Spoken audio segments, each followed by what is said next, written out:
الكريم أما بعد أعوذ بالله من الشيطان الرجيم بسم الله الرحمن الرحيم إذا جاء نصر الله والفتح أرأيت الناس يدخلون في دين الله أفواجا فسبح بحمد ربك واستغفر إنه كان توابا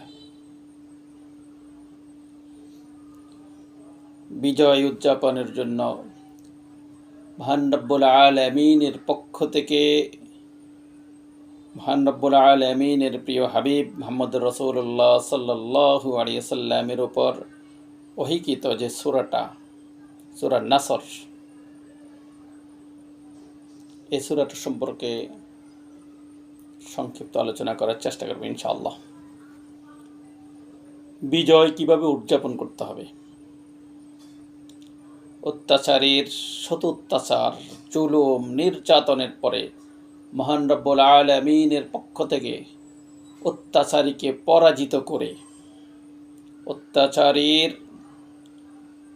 ভিতকে নড়বড় করে দিয়ে একেবারে ইমানদারদেরকে সাকিনা দান করে, সাহায্য দান করে, ইমানদারদেরকে শক্তি জুগিয়ে আল্লাহর পক্ষ থেকে যে বিজয় দেয়া হয়, সেই বিজয়ের পরে করণীয় কি?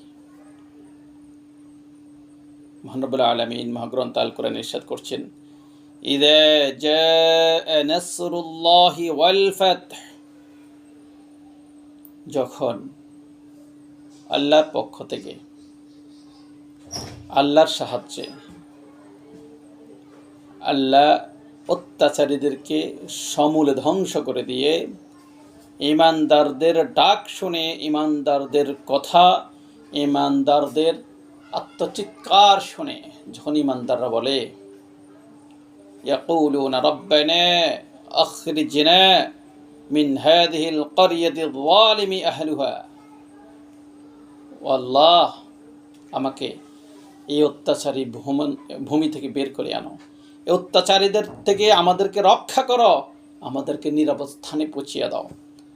এই গগন বিদারী আত্মচিৎকার যখন আর সাজমে পৌঁছে যায়, আর আল্লাহ যখন আল্লাহর বাহিনী পাঠিয়ে দেয়, আল্লাহর পক্ষ থেকে সাহস শক্তি দিয়ে ইমানদারদেরকে জয় করিয়ে দেয়, জয়ের মালা পরিধান করিয়ে দেয়, তখন ইমানদারদের সম্পর্কে আল্লাহ বলছে, যখন আল্লাহর পক্ষ থেকে বিজয় আসবে, অত্যাচারিত হতে হতে মানুষ যখন কি একেবারে নিষ্পেষিত, একেবারে মাথা লুকানোর জায়গা নাই, বিজয় পেয়ে, উন্মুক্ত মাঠ পেয়ে, উন্মুক্ত জায়গা পেয়ে, কথা বলার স্পেস পেয়ে, আল্লাহর শুকরিয়া করার জায়গা পেয়ে যখন মানুষ কি হয়ে যাবে, প্রশান্তি অনুভব করবে, তখন আপনি দেখবেন দলে দলে লোক ইসলামে প্রবেশ করবে।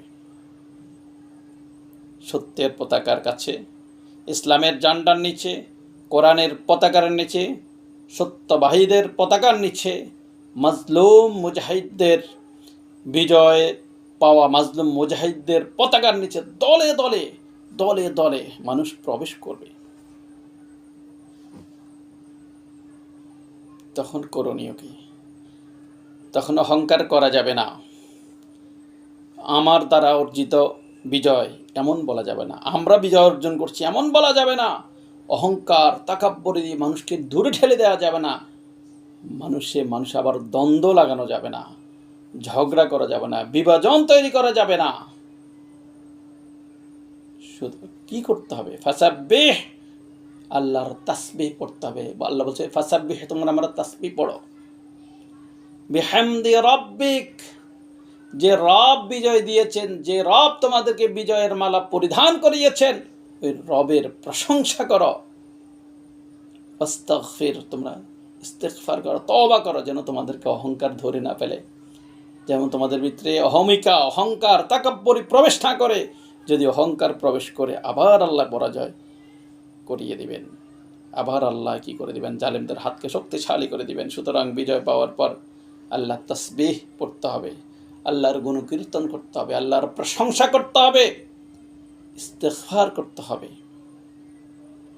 ইন্নাহু কানা তাওয়াবা, নিশ্চয়ই আল্লাহ তওবাকারীদেরকে পছন্দ করে, তওবাকারীদের সাথে থাকেন, তওবাকারীদেরকে কি করে দেন, সুনিশ্চিত বিজয়কে চিরস্থায়ী বিজয়ে রূপান্তরিত করে দেন। আর যদি অহংকার করা হয়, আর যদি অহমিকে এসে যায়, তখন আল্লাহ বিজয়কে নিয়ে যাবেন, কেড়ে নিয়ে যাবেন। কোনো ভূমিতে যখন বিজয় আসে তখন মানুষ কি হয়ে যায়? অহংকারীরা, শয়তান ভিতরে অহংকার প্রবেশ করিয়ে দেয়। মারামারি, হানাহানি, মানে ব্যক্তি নিজের ক্রেডিট, নিজের আধিপত্য, নিজের তাকাব্বরি প্রকাশ করতে থাকে। আমরা করেছি, আমাদের মাধ্যমে হয়েছে, অমুকের মাধ্যমে হয়েছে, অমুকের মাধ্যমে, আমরা না থাকলে হতোই না, এই কৌশল করেছি, সেই কৌশল করেছি। আচ্ছা না, আমি ধরাশায়ী করিয়েছিলাম ওদেরকে, আমি তোমাদেরকে বিজয় দিয়েছিলাম। আমার তাসবিহ পাঠ করো, আমার প্রশংসা করো, এবং ভিতরে যে অহংকার আসছে, অহংকারের জন্য ইস্তেগফার করো, ক্ষমা প্রার্থনা করো। আল্লাহ তাআলা সূরা বাকারার শেষ আয়াতে বলছেন, আয়াতগুলোতে বলছেন, রব্বানা লা তুআখিযনা ইন নাসিনা ওয়া আখতানা। তোমরা বলো, ও আমাদের রব, আমরা যদি ভুল করে থাকি, আমরা যে ভুলগুলো করে ফেলেছি, ভুল হয়ে যায় আমাদের মাধ্যমে, আমরা ভুলের উঠতে নয়, আপনি ভুলটা লিখিয়েন না, ভুলটা ধরিয়েন না, আমাদের ভুলটা আপনি নিয়েন না, আমাদের জন্য সহজ করে দেন। রব্বানা ওয়ালা তাহমিল আলাইনা ইসরান কামা হামালতাহু আলাল্লাযিনা মিন ক্বাবলিনা। আল্লাহ পূর্ববর্তীদের উপর যেভাবে দিনকে কঠিন করে দিয়েছেন, বোঝা চাপিয়ে দিয়েছেন, আমাদেরকে সহজ করে দেন। রব্বানা ওয়ালা তুহাম্মিলনা মা লা তাকাতা লানা বিহি, যা আমাদের দ্বারা সহ্য করার ক্ষমতা নেই, যা আমরা নেওয়ার ক্ষমতা নেই, এমন বোঝা আমাদেরকে দিবেন না। ওয়াফু আন্না, আল্লাহ আমাদেরকে নিরাপত্তা দেন। ওয়াগফির লানা, আমাদেরকে ক্ষমা করে দেন, আমাদেরকে মাফ করে দেন। ওয়ারহামনা, ও রব, আমাদের প্রতি দয়া করেন, আমাদের প্রতি ইহসান করেন, আমাদের দিকে ভালোবাসার দৃষ্টিতে তাকান। ওয়ারহামনা আনতা মাওলানা, আপনি তো আমাদের রব, আপনি তো আমাদের বন্ধু, আপনি তো আমাদের মাওলা, আপনি তো আমাদের প্রভু। আপনার তো অনেক বান্দা আছে, আমাদের তো একজনই রব আছে। আপনি তো আমাদের বন্ধু, আপনি তো আমাদের কাছের, আপনি তো আমাদের প্রিয়। ফানসুরনা আলাল কওমিল কাফিরিন, কাফের জাতির সমস্ত ষড়যন্ত্র থেকে, সমস্ত ক্ষমতা থেকে, সমস্ত ফিতনা থেকে আমাদেরকে আপনি সাহায্য করুন। মহান রব্বুল আলামিন আমাদেরকে এই সূরা নাসর থেকে এবং সূরা বাকারার শেষ আয়াতগুলো থেকে শিক্ষণীয় বিষয়গুলো নিয়ে জীবন সাজানোর তৌফিক দান করুন। অহংকার পরিত্যাগ করে ভাইয়ে ভাইয়ে